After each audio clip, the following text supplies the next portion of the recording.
बिस्मिल्लाहिर्रहमानिर्रहीम। गवादर से बाकू नया रूट ओपन। आज़रबाईजान छा गया। आम आदमी के लिए सस्ता यूरोप खुल गया। सस्ता पेट्रोल, $20 से वीजा और 76,000 नौकरियां। नक्शे पर लकीरें खींचना आसान है, लेकिन इन्हें जमीन पर हकीकत बनाने में सदियां लग जाती हैं।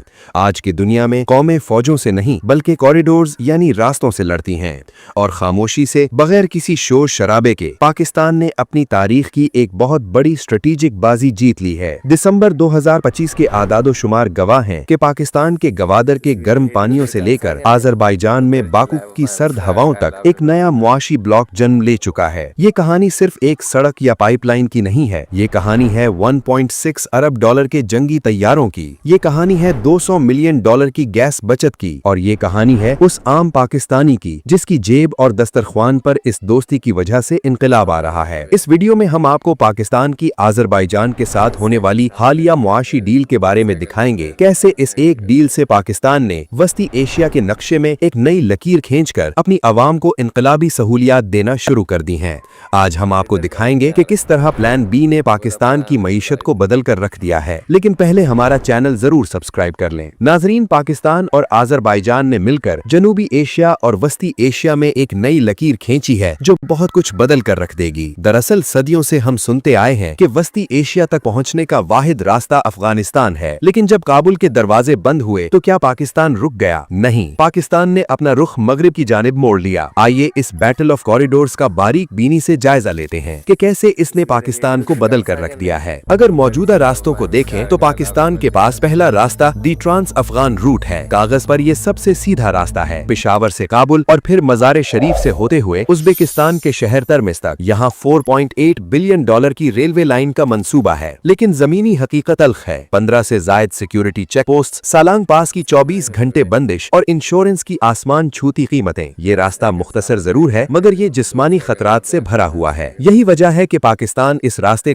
प्लान बी यानी ईरान के रास्ते को फाल कर लिया है। ये फैसला जज्बाती नहीं, रियाजियाती था। जरा गौर कीजिए, एक ट्रक को गवादर से अफगानिस्तान भेजने के लिए पाकिस्तान के अंदर 970 किलोमीटर का दुश्वार गुजार पहाड़ी सफर तय करना पड़ता है, लेकिन गवादर से ईरान के गब्द रिमदान बॉर्डर का फासला कितना है? महज 120 किलोमीटर। सिर्फ 2 घंटे में कार्गो पाकिस्तान से निकलकर बैनुल अक़वामी कॉरिडोर में दाखिल हो जाता है। ये रास्ता ईरान की हाईवेज और फिर आज़रबाईजान के शहर आस्तारा से होता हुआ बाकू पहुंचता है। यहाँ खतरा गोलियों का नहीं बल्कि बैंकिंग पाबंदियों का है, जिसे पाकिस्तान ने बार्टर ट्रेड और मकामी करेंसी के जरिए हल कर लिया है। इसी तरह पाकिस्तान ने प्लान सी भी तैयार कर लिया है, क्योंकि अगर ये दोनों दरवाजे बंद हो जाएं तो पाकिस्तान QTTA मुआहिदे के तहत खंजरा पास और काशगर के रास्ते वस्ती एशिया पहुंच सकता है। ये 5,500 किलोमीटर का लंबा रास्ता है जो सिर्फ इमरजेंसी के लिए है। रास्तों के बाद अब बात करते हैं उस चीज की जो मईशत का खून है, यानी तवानाई की। सालों तक पाकिस्तान टेक और पे के जाल में फंसा रहा, यानी अगर हमारी फैक्ट्रियां बंद हैं और हमें गैस नहीं चाहिए, तब भी हमें करोड़ों डॉलर जुर्माना देना पड़ता था। हम गैस लें या ना लें, लेकिन हमें गैस की कीमत देनी है। आवाम बिजली इस्तेमाल करे या ना करे, लेकिन आवाम को बिजली का बिल देना ही देना है। लेकिन 24 जुलाई 2023 को लाहौर में होने वाले मुआहिदे और फिर फरवरी 2025 में इसकी तौसीह ने बहुत कुछ बदल दिया है। आज़रबाईजान की कंपनी सोकार ने पाकिस्तान को वो ताकत दी जो हमारे पास पहले नहीं थी, इनकार करने की ताकत। इस नए मुआहिदे के तहत आज़रबाईजान हर महीने एक LNG कार्गो ऑफर करता है। अगर पाकिस्तान को जरूरत हो तो ले ले, अगर आलमी मार्केट में कीमत ज्यादा हो तो मुस्तरद कर दे, और सबसे अहम बात, मुस्तरद करने पर 0 पेनल्टी है। दिसंबर 2025 के आदादो शुमार के मुताबिक सिर्फ गर्मियों में गैर जरूरी कार्गो ना लेकर और सर्दियों में 30% सस्ते कार्गो उठाकर पाकिस्तान ने कौमी खजाने को सालाना 200 से 250 मिलियन डॉलर का फायदा पहुंचाया है। और ये तवानाई सिर्फ समंदर के रास्ते नहीं आ रही, जमीन पर भी एक इनकलाब बरपा है। माची के तारू जब्बा व्हाइट ऑयल पाइपलाइन, जिसमें आज़रबाईजान शराकतदार है, ने लॉजिस्टिक्स का नक्शा बदल दिया है। पहले 4,000 ऑयल टैंकर्स रोजाना सड़कों पर चलते थे, अब ये तेल जमीन के नीचे सफर करता है। नतीजा, 2 रुपए फी लीटर की बचत और सड़कों की मरम्मत की मद में सालाना 20 अरब रुपए की बचत। इसी तरह मईशत के बाद दिफा, और यहाँ पाकिस्तान ने तारीख रकम की है। माजी में पाकिस्तान सिर्फ दिफाई सामान खरीदता था, लेकिन आज़रबाईजान के साथ होने वाले 1.6 अरब डॉलर के मुआहिदे ने पाकिस्तान को हाईटेक एक्सपोर्टर्स की सफ में ला खड़ा किया है। JF-17 थंडर ब्लॉक 3 के सौदे की मालियत पाकिस्तान की कुल सालाना बरामदात का तकरीबन 5.5% है। ये तैयारे सिर्फ लोहा नहीं बल्कि पाकिस्तान की नई सिफारती और माशी ताकत का मजहर है। इसके साथ ही आज़रबाईजान ने पाकिस्तान को तेल और गैस की अदायगी के लिए 90 से 120 दिन का क्रेडिट दिया है। ये 4 महीने का उधार स्टेट बैंक के ज़खायर बायर को गिरने से बचाता है और डॉलर के रेट को काबू में रखता है। तिजारत के मैदान में भी एक हैरत अंगेज तब्दीली आई है। 2025 के पहले 9 महीनों में दो तरफा तिजारत में 38.7% इजाफा हुआ और ये इजाफा हमारी बरामदात चावल और टेक्सटाइल की वजह से है। ये नायाब मौक़ों में से एक है जहां पाकिस्तान का तिजारती तवाज़ुन मस्बत है। अब आप सवाल करेंगे पाकिस्तान में ये अरबों डॉलर जमीन पर कहाँ नजर आते हैं, तो आए आपको पाकिस्तान में जमीन पर अरबों डॉलर दिखाते हैं। आप गवादर आए, मैन्युफैक्चरिंग का नया हब। यहाँ 10 अरब डॉलर की रिफाइनरी और पेट्रोकेमिकल जोन बन रहा है जो मकामी लोगों के लिए 76,000 बराह रास्त रोजगार पैदा कर रहा है। आप कराची आए, यहाँ टैंकर्स से पाक सड़कें हैं। व्हाइट ऑयल पाइपलाइन ने शहर से रोजाना 4,000 भारी गाड़ियों का बोझ हटा दिया है जिससे ट्रैफिक और हादसात में नुमाया कमी आई है। आप लाहौर आए, एक्सपोर्ट कंट्रोल रूम। यहाँ के ताजिर अब अपना माल 40 दिन की बजाय 12 दिन में बाकू पहुँचा रहे हैं जिससे उनका सरमाया 3 गुना तेजी से गर्दिश कर रहा है। आप शेखुपुरा आ जाएं, एनर्जी जंक्शन। यहाँ माछीके के मकाम पर 60 मिलियन डॉलर की सरमायाकारी से जदीद तरीन स्टोरेज टैंक्स बनाए गए हैं जो पंजाब की सनत को चलाते हैं। आप इस्लामाबाद आ जाएं, एविएशन हब। आजाल और परवाजों ने दारुल हुकूमत को सालाना 6 मिलियन डॉलर का नया एविएशन रेवेन्यू दिया है। आप पेशावर आ जाएं, ईंधन का किला। तारू जब्बा तक पाइपलाइन पहुंचने से केपीके में पेट्रोल का जखीरा 5 दिन से बढ़कर 20 दिन हो गया है। आप मुल्तान या मुजफ्फरगढ़ आ जाएं, सोलर बेल्ट। यहाँ 600 मेगावाट का सोलर प्रोजेक्ट 400 मिलियन डॉलर की सरमायाकारी ला रहा है जो सस्ती बिजली की जमानत है। इसी तरह आप सियालकोट आ जाएं, एसएमईज का दोस्त। छोटे ताजिर अब महंगी एयर कार्गो की बजाय सस्ते ट्रकों के जरिए अपना सर्जिकल सामान वस्ती एशिया भेज रहे हैं। आप कोयटा आ जाएं, लॉजिस्टिक्स की शाहराह। N24 हाईवे पर चलने वाले हजारों ट्रकों ने कोयटा के होटल्स और वर्कशॉप्स को नई जिंदगी दी है। इसी तरह आप गिलगित आ जाएं, नॉर्दर्न गेटवे। खंजरा पास के जरिए होने वाली ट्रांजिट ट्रेड ने गिलगित बल्तिस्तान को सयाहत के अलावा आमदनी का एक मुतबादिल जरिया फराहम किया है। मईशत के बाद आइए इस सवाल का जवाब देते हैं जो हर पाकिस्तानी पूछता है, इसमें मेरे लिए क्या है। तो याद रखें, अगर आप तालिबे इल्म हैं तो मगरिब की महंगी डिग्रियों को भूल जाएं। बाकू की यूनिवर्सिटियों में सालाना फीस सिर्फ 2000 यूरो है और हैदर अली येव ग्रांट के तहत मुफ्त तालीम के मौके भी मौजूद हैं। अगर आप सयाह हैं तो 20 अप्रैल 2025 को शुरू होने वाली डायरेक्ट फ्लाइट्स ने 12 घंटे के सफर को 3 घंटे 55 मिनट में समेट दिया है। वीजा शेंगन के महीनों इंतजार के मुकाबले में आजरबाईजान का आसान वीजा सिर्फ $20 में 3 घंटे के अंदर आपकी ईमेल में होता है। अगर आप सिर्फ घर रहते हैं तो सोकार की गैस की बदौलत सर्दियों में खाना पकाने के लिए 3 यकीनी टाइम स्लॉट्स मिल रहे हैं जिससे महंगे सिलेंडर से जान छूट गई है। और अगर आप किसान हैं तो चावल पर 15% ड्यूटी खत्म होने से आपकी जेब में फी मन 500 रुपए अधिक आ रहे हैं। इसी तरह सयाहों के लिए भी खुशखबरी है। गवादर से बाकू तक 3000 किलोमीटर का सिल्क रोड खुल चुका है। बाइकर्स और एडवेंचर के शौकीन अब बहरे अरब से बहरे कैस्पियन तक बगैर किसी रुकावट के सफर कर सकते हैं क्योंकि आजरबाईजान अब पाकिस्तानी ड्राइविंग लाइसेंस को भी तस्लीम करता है। माजी में ये सब एक ख्वाब लगता था लेकिन दिसंबर 2025 में ये एक जीती जागती हकीकत है। हमने देखा कि किस तरह एक नो पेनल्टी डील ने हमारे खजाने को बचाया। हमने देखा कि किस तरह 1.6 अरब डॉलर के तैयारों ने हमारी दिफाई सनत को दुनिया में मनवाया और हमने देखा कि किस तरह एक $20 के वीजा ने पाकिस्तानियों को दुनिया घूमने का नया दरवाजा दिखाया। गवादर से बाकू तक का ये कॉरिडोर सिर्फ लोहे और कंक्रीट का ढेर नहीं है, ये सबूत है इस बात का कि जब पाकिस्तान अपनी हकीकी जोग्राफियाई ताकत को पहचान लेता है तो कोई रुकावट इसे रोक नहीं सकती। ये नया पाकिस्तान है जो रास्ते बंद होने का मातम नहीं करता बल्कि नए रास्ते तराशता है। और नाजरीन, आप पाकिस्तान के तराशे हुए इन नए रास्तों, खुसूसन आजरबाईजान के लिए बनाए गए नए रास्तों के बारे में अगर कोई सवाल रखते हैं या कोई राय देना चाहते हैं तो दुनिया को और हमें कमेंट में अपने सवालात और ख्यालात से जरूर आगाह करें। मिलते हैं एक अगली वीडियो में, तब तक के लिए खुदा हाफिज।